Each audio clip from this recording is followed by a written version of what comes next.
नमस्कार सभी साथियों को क्राड क्लासेज के YouTube चैनल पर आपका बहुत बहुत स्वागत है। जैसा कि आपको ये दिखाई दे रहा है,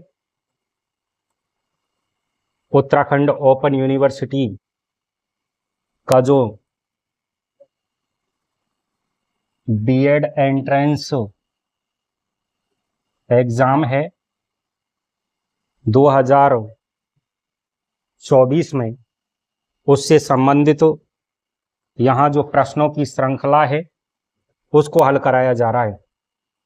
ये हमारा क्राड क्लासेज के नाम से यूट्यूब चैनल है, टेलीग्राम चैनल है, फेसबुक पेज, सब कुछ इसी नाम से है।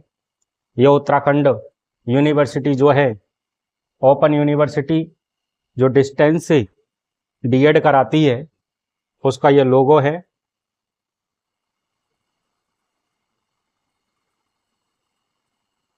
मैं यहाँ पर बात करूं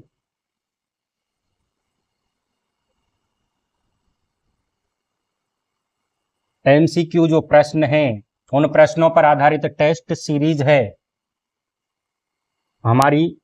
और यहाँ मैं सिलेबस की अगर बात करूं तो सेक्शन ए और सेक्शन बी, सेक्शन सी, 3 सेक्शनों में इसको रखा गया है। जनरल, मेंटल एबिलिटी या रीजनिंग के जो प्रश्न होंगे वो 25, जो कि प्रत्येक प्रश्न 1 अंक का और 25 प्रश्न 25 अंक के, इसलिए जो टोटल मार्क्स होंगे वो 25 अंक होंगे।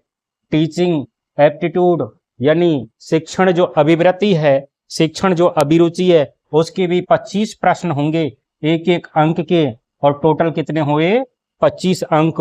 उसी तरह जनरल अवेयरनेस यानी जो सामान्य जो ज्ञान है उत्तराखंड का जो है, उसके प्रश्न होंगे टोटल 50, और एक प्रश्न 1 नंबर का, इसलिए टोटल अंक कितने हो गए? 50। 25 की रीजनिंग हो गई, 25 की शिक्षण अभिरुचि, और 25 का जो है उत्तराखंड का और भारत का जो सामान्य ज्ञान है उससे संबंधित प्रश्न होंगे। टोटल 100 प्रश्न और 100 अंक के जो हैं यहाँ पर ये प्रश्न, इनसे संबंधित हम जो है टेस्ट सीरीज लेके आ रहे हैं।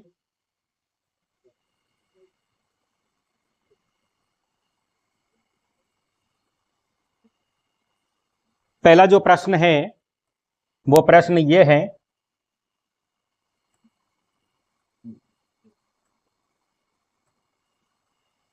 उत्तराखंड राज्य की स्थायी राजधानी जो है, इसके लिए स्थान चयन हेतु राज्य सरकार द्वारा किस आयोग की स्थापना की गई थी? यानी जब उत्तराखंड राज्य बना था तो उस उत्तराखंड राज्य के लिए राजधानी बनानी थी, उस राजधानी के लिए स्थान चयन करना था, और उसके लिए एक आयोग बनाया गया। वो आयोग कौन सा है? ऑप्शन ए पंत आयोग, ऑप्शन बी बनर्जी आयोग, ऑप्शन सी दीक्षित आयोग, और इनमें से कोई नहीं। इसका जो राइट आंसर है वो बताएं। इसका जो आयोग बनाया गया था वो आयोग कौन सा था? इसका जो राइट आंसर है वो है ऑप्शन सी, दीक्षित आयोग बनाया गया था।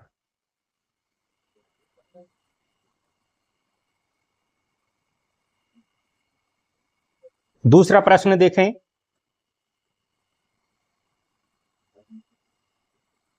उत्तराखंड विधानसभा की जो पहली महिला उपाध्यक्ष पूछ रहा है, उपाध्यक्ष भी कौन सी? महिला, और वो भी पहली। वो कौन थी? Option A Vijay Barthwal, option B Amrita Rawat, option C Bina Mehrana, option D Sushila Shinde. इसमें 4 ऑप्शन है, किसी एक ऑप्शन का चयन करना है। और ये पूछा है पहली महिला अध्यक्ष कौन थी उत्तराखंड विधानसभा की? वो थी ऑप्शन ए विजया वर्थवाल। अगला प्रश्न देखते हैं, गढ़वाल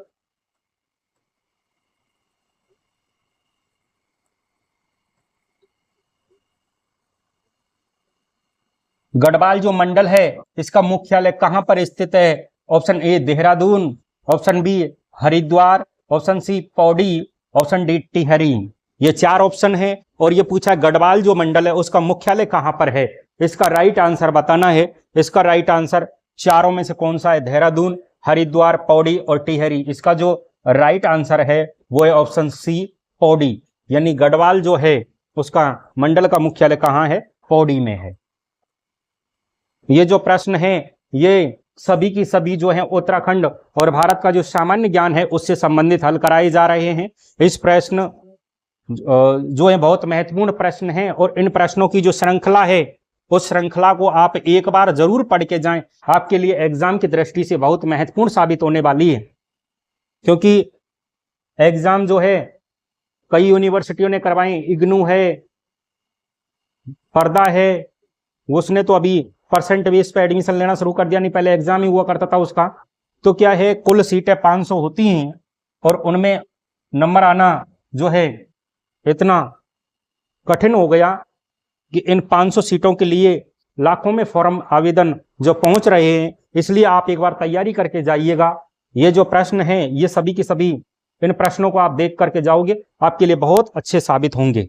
अगला जो प्रश्न है वो है कण्वाश्रम किस नदी के तट पर स्थित है? Option A Yamuna, option B Bhagirathi, option C Alaknanda, option D Malini. ये जो है चौथा प्रश्न है, इसका राइट आंसर जो है वो क्या होगा? इसका राइट आंसर है ऑप्शन डी मालिनी। यानी कण्वाश्रम जो है ये मालिनी जो नदी है उसके तट पर क्या है? स्थित है।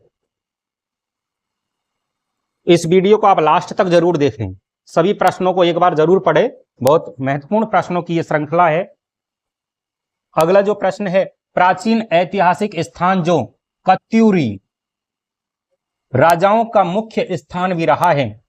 Option A Dunagiri, option B Bageshwar, option C Dwarahat, option D Jageshwar. इसका राइट आंसर 5 में का वो बताएं क्या होगा? जो है कत्यूरी जो राजा हैं उनकी क्या रहा है? मुख्य स्थान रहा है, वो बताना है। 5 में का राइट आंसर क्या है? इसका है ऑप्शन बी बागेश्वर।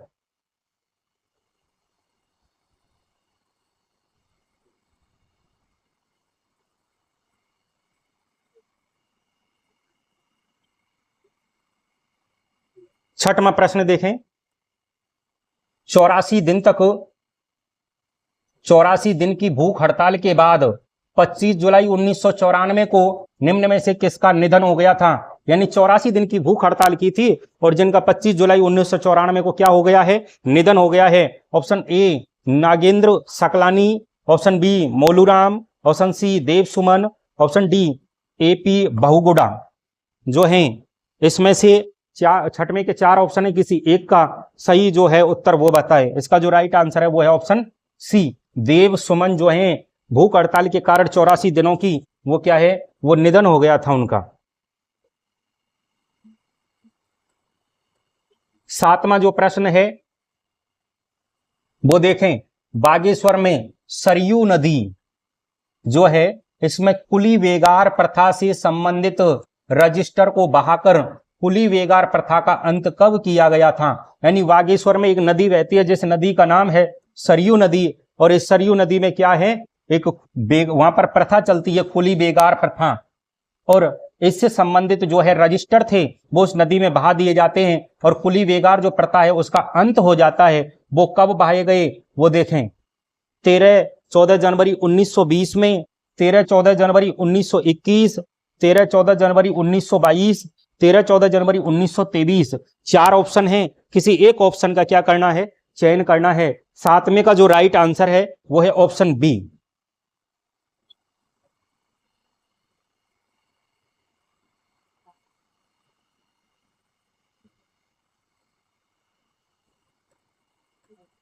आठवां प्रश्न जो है वो ये है, देहरादून से राष्ट्रीय भावना से ओतप्रोत गढ़वाली नामक साप्ताहिक जो प्रकाशन है उस कब शुरू किया गया था? 1905 में, 1906 में, 1907, 1908। ये बताएं कब शुरू किया गया था? 8वें का जो राइट आंसर है वो बताना है। इसका जो राइट आंसर है वो ऑप्शन ए 1905 में जो है एक गढ़वाली नामक जो साप्ताहिक समाचार पत्र उसका प्रकाशन किया गया था। नमा प्रश्न देखें, निम्नलिखित में से कौन सी पर्वत श्रेणी सबसे ऊंची है?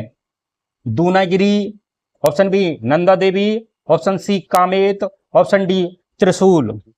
जो है नमा जो प्रश्न है इसका जो राइट आंसर है वो बताना है, वो क्या है, यानी कौन सी पर्वत श्रेणी सबसे ऊंची है, वो है ऑप्शन बी नंदा देवी।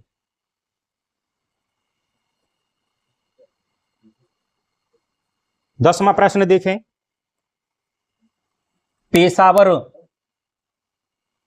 पेशावर कांड से प्रभावित होकर किसने संपूर्ण देश में गढ़वाल दिवस मनाने की क्या की थी, घोषणा की थी? यानी संपूर्ण देश में गढ़वाल दिवस मनाने की घोषणा जो है पेशावर कांड हुआ था उसको देखते हुए ये घोषणा की गई थी। वो ऑप्शन 4 है, इनमें से किसी एक राइट ऑप्शन बताना है। महात्मा गांधी ने इसकी घोषणा की थी, पंडित जवाहरलाल नेहरू ने इसकी घोषणा की थी, मोतीलाल नेहरू ने इसकी घोषणा की थी, वल्लभ भाई पटेल ने इसकी घोषणा की थी। बताइए इसका जो राइट आंसर है वो क्या होगा?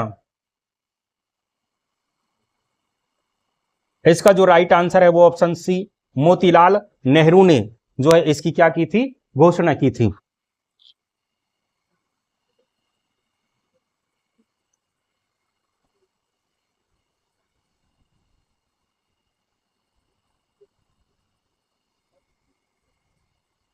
अगला जो प्रश्न है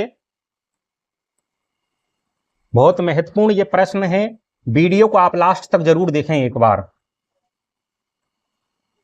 डोला पालकी जो है इसका संबंध निम्न में से किससे है? डोला पालकी किसानों से, महिलाओं से, शिल्पकारों से, आदिवासियों से। जो डोला पालकी है इसका संबंध किससे है वो बताना है। इसका जो संबंध है वो है शिल्पकारों से, डोला पालकी।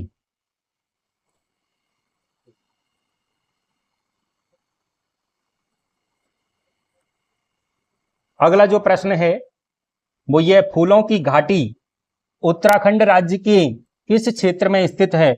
फूलों की घाटी पूछ रहा है और वो उत्तराखंड के किस राज्य, उत्तराखंड राज्य के किस क्षेत्र में स्थित है? शिवालिक क्षेत्र में, वृद्ध हिमालय क्षेत्र में, मध्य हिमालय क्षेत्र में, उपरोक्त में से कोई नहीं।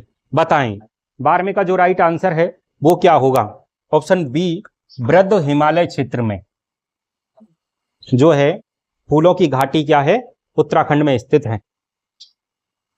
प्रश्न संख्या 13,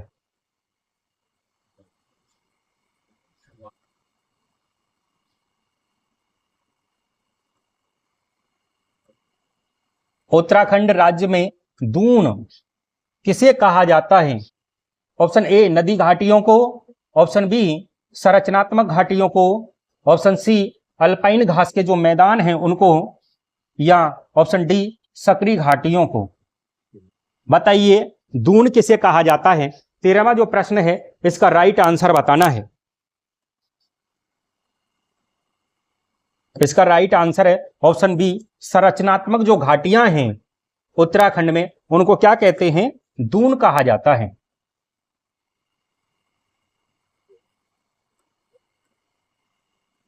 उत्तराखंड राज्य में मुख्य केंद्रीय जो भ्रंश रेखा है वो कहां पर स्थित है? वृत्त हिमालय के उत्तर में, मध्य एवं बाह्य हिमालय के मध्य में, वृत्त एवं मध्य हिमालय के बीच में, उपरोक्त में से कोई नहीं। 4 ऑप्शन है, एक ऑप्शन का आपको चयन करना है। इसका राइट आंसर बताएं। जो उत्तराखंड राज्य है उसमें मुख्य केंद्रीय जो भ्रंश रेखा है वो कहां पर स्थित है? इसका जो राइट आंसर है वो ऑप्शन सी वृत्त एवं मध्य हिमालय के बीच में।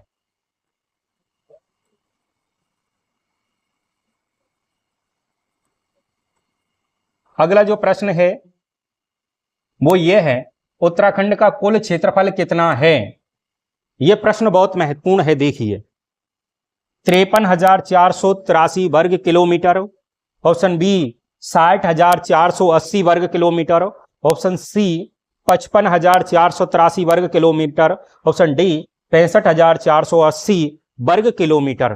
15वें का जो राइट आंसर है वो क्या होगा वो बताएं। उत्तराखंड का कुल क्षेत्रफल पूछा है, इसका जो राइट आंसर है वो है ऑप्शन ई 53,483 वर्ग किलोमीटर उत्तराखंड का क्या है? कुल क्षेत्रफल है।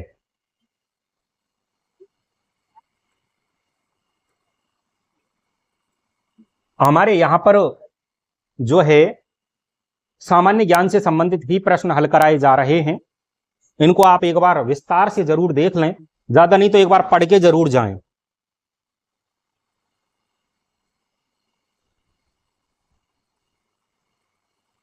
अगला जो प्रश्न है वो ये है, उत्तराखंड में दक्षिण से उत्तर की ओर बढ़ने पर सामान्यतः वर्षा की मात्रा बढ़ती है क्या?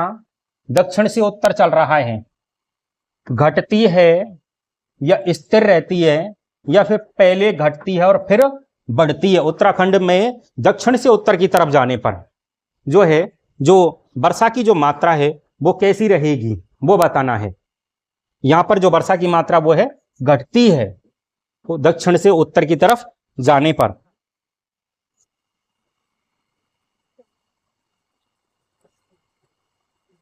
अगला जो प्रश्न है वो ये, उत्तराखंड के किस हिमालयी क्षेत्र में वर्षा काल में सर्वाधिक वर्षा होती है? उच्च हिमालय में, बाह्य हिमालय में, आंतरिक हिमालय, इन तीनों में बराबर। बताइए उत्तराखंड के किस हिमालयी क्षेत्र में वर्षा काल में सर्वाधिक वर्षा होती है? 17वां जो प्रश्न है इसका राइट आंसर क्या होगा? इसका जो राइट आंसर है वो बताना है। इसका जो राइट आंसर ऑप्शन बी, बाह्य जो हिमालय है उसमें वर्षा काल में सबसे ज्यादा बारिश होती है। अगला प्रश्न देखें 18वां,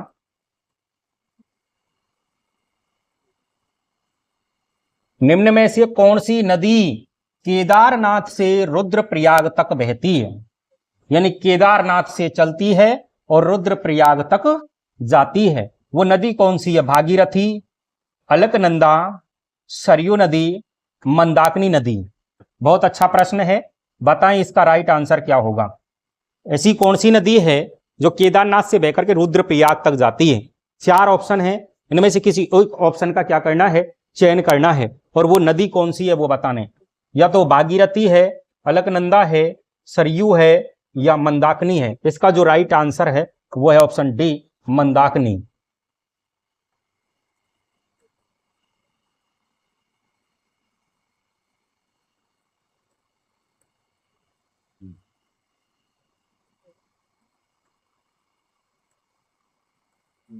निम्नलिखित में से किस झील की आकृति अश्वखुर के समान है? उत्तराखंड की जो कोई झील है और उसकी आकृति कैसी है? अश्वखुर के समान। वो कौन सी झील है? गिरिताल झील, खुरपाताल झील, सात ताल झील या भीमताल झील। 4 ऑप्शन है, किसी एक का क्या करना है? चयन करना है। इसका जो राइट आंसर है वो ऑप्शन सी, सात ताल झील ऐसी है उत्तराखंड की जिसकी आकृति किसके समान है? अश्वखुर के समान है।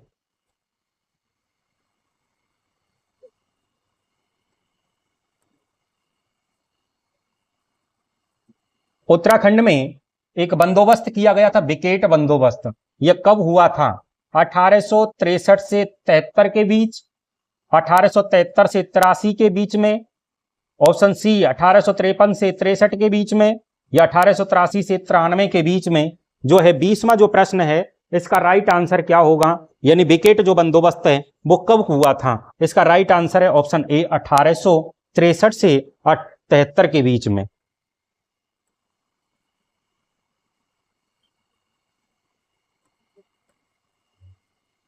अगला जो प्रश्न है वो ये है, मत्स्य नीति उत्तराखंड में कब लागू की गई थी? मत्स्य नीति की बात कर रहा है और वो उत्तराखंड में कब लागू की गई थी वो बताना है। 2000 में, 2001 में, 2002, 2003। इसका राइट आंसर क्या होगा वो बताना है। मत्स्य नीति उत्तराखंड में जो है वो कब लागू की गई थी बताइए। ये जो है ये लागू की गई थी 2002 में। ऑप्शन सी इसका राइट आंसर।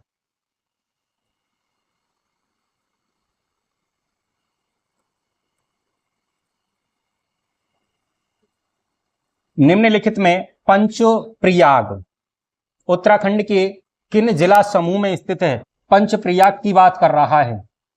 यह पूछा कि किन जिलों में है उत्तराखंड के, और उन जिलों का समूह पूछा है। वो देखें, पहला ऑप्शन,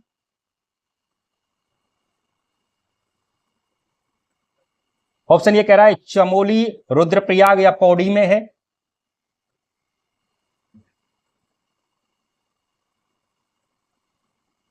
चमोली रुद्रप्रयाग या टिहरी में है, उत्तरकाशी रुद्रप्रयाग या टिहरी में है, या रुद्रप्रयाग टिहरी और हरिद्वार। ये क्या है, एक समूह पूछा है, वो समूह बताना है। 22वें का जो है राइट आंसर क्या होगा, 22वां जो प्रश्न है इसका राइट आंसर क्या होगा। इसका जो राइट आंसर वो ऑप्शन बी, ये जो है पंचप्रयाग, एक तो चमोली में, रुद्रप्रयाग और टिहरी में क्या है स्थित है, ये इनका समूह है।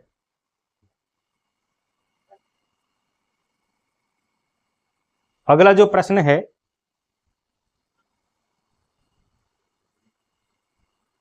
वो ये है,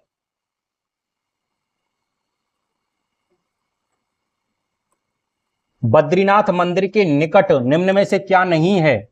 बद्रीनाथ के निकट नहीं पूछ रहा, ये ध्यान रखना। पंचधाराएं, पंचशिलाएं, पंचकुंड, पंचगुफाएं। यानी बद्रीनाथ जो मंदिर है उत्तराखंड में, उसके पास में कौन सी चीज नहीं है, यानी 3 तो हैं और 1 नहीं है, वो बताना है। 23वां जो प्रश्न है इसका राइट आंसर बताना है क्या नहीं है। देखो वहां पर पंचधाराएं हैं, ये सही है, पंचशिलाएं भी हैं, ये सही है, पंचकुंड है, ये भी सही है, लेकिन वहां पर क्या नहीं है, पंच गुफाएं नहीं है। ये इसका राइट आंसर नहीं पूछा है, तो ये पंच गुफाएं, इसका ऑप्शन डी राइट आंसर।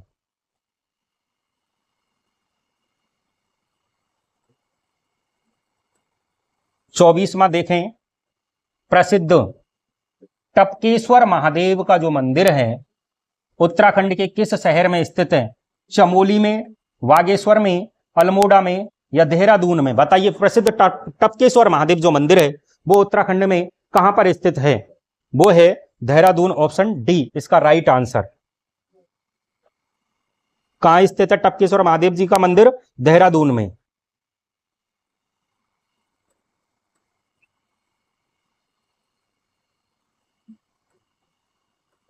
अगला देखें, प्रसिद्ध पर्यटन जो स्थल है थिरसू उत्तराखंड के किस शहर में स्थित है। देहरादून में, पौड़ी में, टिहरी में, नैनीताल में। बताइए 4 ऑप्शन है, किसी एक ऑप्शन को क्या है राइट करना है। बताइए कहां पर है ये थिरसू, उत्तराखंड के किस शहर में है। वो है पौड़ी, इसका बी राइट आंसर है।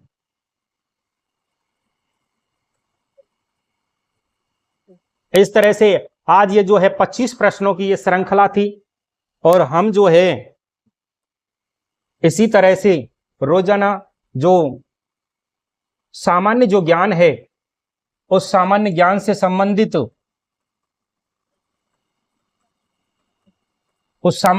संबंधित हम रोजाना टेस्ट सीरीज हल कराएंगे।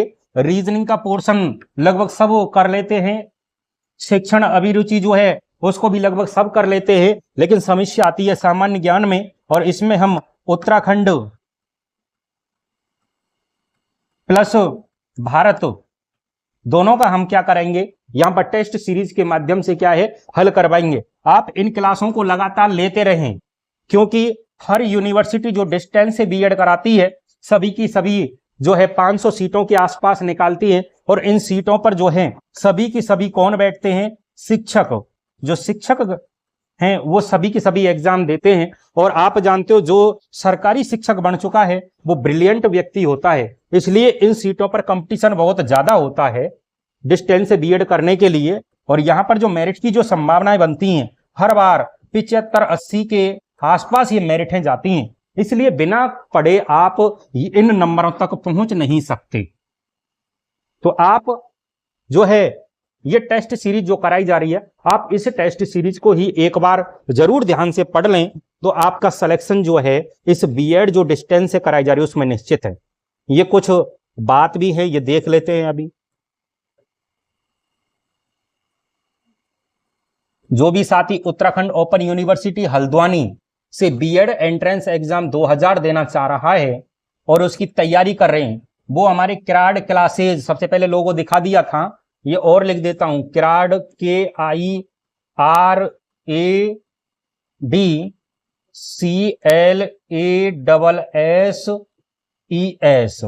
क्राड क्लासेज जो है ये हमारा एप्लीकेशन है, जिसको आप प्ले स्टोर से क्या कर सकते हैं, डाउनलोड कर सकते हैं, या फिर वीडियो के नीचे जो डिस्क्रिप्शन है उसमें लिंक मिल जाएगा, वहां से आप इसको डाउनलोड कर सकते हैं। इस ऐप को डाउनलोड करने के बाद आपको वहां पर एक उत्तराखंड ओपन यूनिवर्सिटी का कोर्स मिलेगा, और वो जो कोर्स है उस कोर्स की ये विशेषताएं हैं। उस कोर्स में एक विशेषता तो ये है कि जनरल जो मेंटल एबिलिटी या रीजनिंग, सामान्य बुद्धि क्षमता या तार्किकता है, उससे संबंधित 10 टेस्ट सीरीज मिलेंगी। दूसरा यह है कि टीचिंग एप्टीट्यूड यानी शिक्षण अभिवृत्ति जो है उससे संबंधित 10 टेस्ट सीरीजें मिलेंगी। तीसरी विशेषता यह है कि जनरल अवेयरनेस यानी सामान्य जो जागरूकता है उससे संबंधित 10 टेस्ट सीरीजें मिलेंगी। अगली जो विशेषता है इस कोर्स की वो ये है, भारत और उत्तराखंड का इतिहास मिलेगा, कला संस्कृति, भूगोल, राजनीति, अर्थशास्त्र के topic wise notes plus exercise ये वहां पर मिलेंगे। इसके साथ पांचवी विशेषता यह है कि उत्तराखंड का करंट अफेयर्स भी आपको वहां पर मिलेगा। ये सभी की सभी क्या है, कोर्स की विशेषताएं। आप जो है प्ले स्टोर से किराड, दोबारा बता रहा हूं, KIRAD और CLASSES किराड क्लासेस जो एप्लीकेशन है उसको आप डाउनलोड कर सकते हैं, और डाउनलोड करके वहां से कोर्स परचेज कर सकते हैं। कोर्स परचेज करके आप जो है अपनी तैयारी जो है बेहतर कर सकते हैं। और वो कोर्स कोई ज्यादा महंगा नहीं है, 199 रुपए का है। 199 में आपको इतनी विशेषताएं मिल रही हैं। और यूट्यूब पर हम समय समय पर जो है टेस्ट सीरीजें भी क्या है करवाते रहेंगे। आप हमारा जो किराड क्लासेज का जो यूट्यूब चैनल है उस यूट्यूब चैनल को आप सब्सक्राइब जरूर कर लें। क्यों? क्योंकि हम लाइव कक्षाएं नहीं देंगे और रिकॉर्डेड कक्षाएं वहां आपको मिलेंगी। कक्षा रिकॉर्ड करके वहां पर अपलोड कर दी जाएगी, और आप सब्सक्राइब जब कर लोगे तो उससे क्या, जैसे ही वहां पर अपलोड होगी तो आपके लिए जो है नोटिफिकेशन मिल जाएगा। और ये हमारा किराड क्लासेज के नाम से जो है यूट्यूब चैनल है, इस किराड क्लासेज के नाम से क्या है, हमारा यूट्यूब चैनल है। इसको आप जो है सब्सक्राइब कर लें। वहां पर आपको ये लोगो दिखाई देगा, किराड क्लासेज का जो यूट्यूब चैनल है वहां पर ये लोगो दिखाई देगा। सब्सक्राइब के लिए इसलिए कह रहा हूं क्योंकि समय समय पर जब कक्षाएं अपलोड होंगी तो नोटिफिकेशन के रूप में आपको मिल जाएंगी, आपको पता चल जाएगा, और फिर आप उस क्लास को देख करके आप अपनी जो तैयारी है उसको बेहतर कर सकते हैं। मैं अब उम्मीद करता हूं कि आज की जो कक्षा है वो आपके समझ में बहुत अच्छे ढंग से आई होगी, और इसी तरह से हम रोजाना अब YouTube पर जो टेस्ट सीरीज करा रहे हैं वहां पर हम मिलते रहेंगे। इसलिए बस आज के लिए इतना ही। बहुत बहुत धन्यवाद।